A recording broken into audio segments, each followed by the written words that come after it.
హైదరాబాద్లోని కొత్తపేట మోహన్ నగర్లో పర్యావరణ హితంగా భారీ మట్టి గణపతి ఏర్పాటు చేశారు. మోహన్ నగర్లో 54 అడుగులు కాలభైరవ ఉగ్రరూప మహాగణపతిగా స్వామివారు భక్తులకు దర్శనమిస్తున్నారు. తెలంగాణలో రెండవ అతిపెద్ద గణపతి విగ్రహం ఇదే కావడం విశేషం.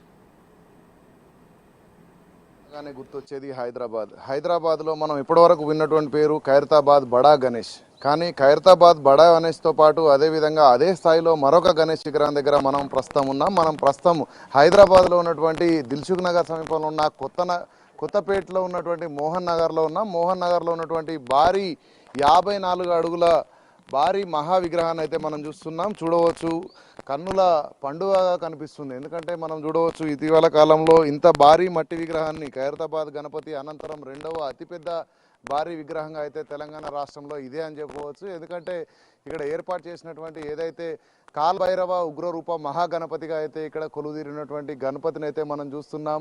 పూర్తి స్థాయిలో ఇక్కడ ఏదైతే ఇక్కడ స్థానికంగా ఉన్నటువంటి మోహన్ నగర్కు చెందిన తిరంగా యూత్ అసోసియేషన్ వారు గత 18 సంవత్సరాలుగా ఇక్కడ వినాయకుడి సేవలో అయితే వారు ఉత్సవాలు నిర్వహిస్తూ ఉన్నారు. మనం చూడవచ్చు, ముఖ్యంగా ఈ యొక్క మొత్తం భారీ విగ్రహం అంతా కూడా మట్టి విగ్రహం అనే చెప్పవచ్చు. ఎందుకంటే పర్యావరణ పరిరక్షణ ధ్యేయంగా అయితే యూత్ సభ్యులు గడిచిన 18 ఏళ్ల నుంచి ఉత్సవాలు నిర్వహిస్తున్నప్పటికీ కూడా గత 9 సంవత్సరాల నుంచి కూడా పూర్తి స్థాయిలో మట్టి విగ్రహాలను ఇక్కడ ఏర్పాటు చేస్తున్నారు. ఇక్కడ గమనించినట్లయితే ఇక్కడ భారీ గణనాథితో పాటు మనం ఇక్కడ చూడవచ్చు, ఇక్కడ శక్తి స్వరూపులను కూడా ఇక్కడ ఏర్పాటు చేసినటువంటి దృశ్యాలను మనం గమనించవచ్చు. ఈ యొక్క ఏదైతే వినాయకుని ఏర్పాటు చేసినటువంటి ఆవరణ ఏదైతే ఉందో ఇక్కడ మనం శక్తి స్వరూపిని ఇక్కడ కలకత్తాకు సంబంధించినటువంటి కాళీమాత యొక్క విగ్రహాన్ని కూడా గమనించవచ్చు. అదేవిధంగా పక్కనే చూసినట్లయితే తుల్జా భవానీ అమ్మవారికి సంబంధించినటువంటి శక్తి స్వరూపి విగ్రహంతో పాటు అదేవిధంగా ఈ యొక్క వినాయకుడితో పాటు 9 విగ్రహాలను కూడా ఏర్పాటు చేయడం జరిగింది. మనం గమనిద్దాం, ఏదైతే ఇక్కడ కాలభైరవుడు అనేటువంటి ఒక విగ్రహం రూపం కావడంతో అయితే మనకి ఇక్కడ చూడవచ్చు, వినాయకుడు ఎదుటనే ఇక్కడ శునకాన్ని కూడా ఏర్పాటు చేయడం జరిగింది. అంతేకాకుండా పక్కన మనం గమనించినట్లయితే మూషిక వాహనుడిగా అయితే వినాయకుడికి పేరున్న నేపథ్యంలో పక్కనే మూషికాన్ని కూడా ఏర్పాటు చేయడంతో పాటు మనం గమనించినట్లయితే శివపార్వతుల పుత్రుడైనటువంటి గణనాథుని ఇక్కడ చూపే విధంగా మనకి ఇక్కడ శివుడిని మహాశివుడి యొక్క లింగాన్ని కూడా ఏర్పాటు చేయడం జరిగింది. అంతేకాకుండా పక్కనే నంది రూపంలో ఉన్నటువంటి గోమాతను కూడా ఇక్కడ వీళ్ళ ఒక అలంకరణలో అయితే ఏర్పాటు చేయడం జరిగింది. 54 అడుగుల భారీ మట్టి విగ్రహం ఏదైతే ఉందో ఈ యొక్క విగ్రహాన్ని ఇక్కడ స్థానికంగా హైదరాబాద్కు చెందినటువంటి ప్రముఖ శిల్పి మట్టి మనిషి అయినటువంటి అంబర్పేటకు చెందినటువంటి నగేష్ అయితే దీన్ని రూపొందించడం జరిగింది. మనతో ప్రస్తుతం నగేష్ ఉన్నారు, మాట్లాడేటువంటి ప్రయత్నం చేద్దాం. సార్ చెప్పండి, మీరు మట్టి మనిషిగా మీకు పేరుంది, అంటే మట్టి గణపతులను క్రియేట్ చేస్తూ సమాజంలో పర్యావరణ పరిరక్షణలో మీ యొక్క సేవలు ఉన్నాయి కదా, దీన్ని ఏ విధంగా రూపొందించడం జరిగింది? మనం గత 30 సంవత్సరాలు చేస్తున్నాము.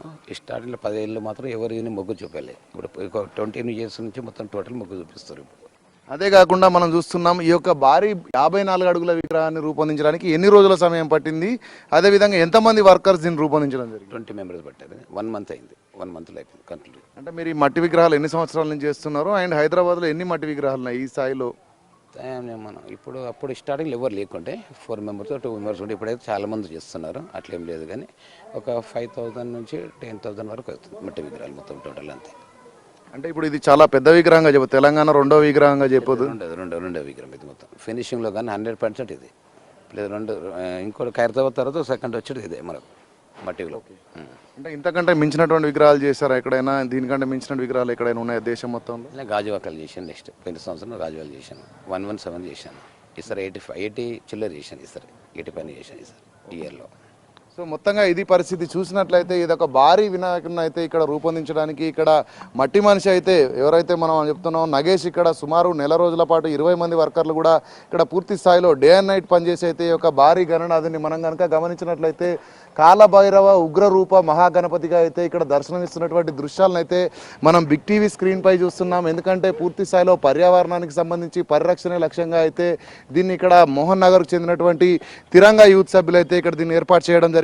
ప్రజలందరూ కూడా రానున్న రోజుల్లో మట్టి విగ్రహాలను ఏర్పాటు చేసి పర్యావరణ పరిరక్షణలో అందరూ భాగస్వాములు అయ్యే విధంగా చైతన్యపరచడమే ప్రధాన లక్ష్యం అని అయితే మనతో యూత్ అసోసియేషన్ సంబంధించినటువంటి అధ్యక్షుడు సాయి చెప్తున్నాం. ప్రజలందరూ కూడా రానున్న రోజుల్లో ఇటు ఒక ప్లాస్టర్ ఆఫ్ ప్యారిస్ కానీ అదేవిధంగా కెమికల్స్తో వేసినటువంటి విగ్రహాలను దూరంగా పెడుతున్న ఇటు మట్టి విగ్రహాలను కూడా ప్రోత్సహించాలని చెప్తున్నటువంటి పరిస్థితి అయితే ఇక్కడ ఉంది. కెమెరామెన్ వేణుతో రాంప్రసాద్.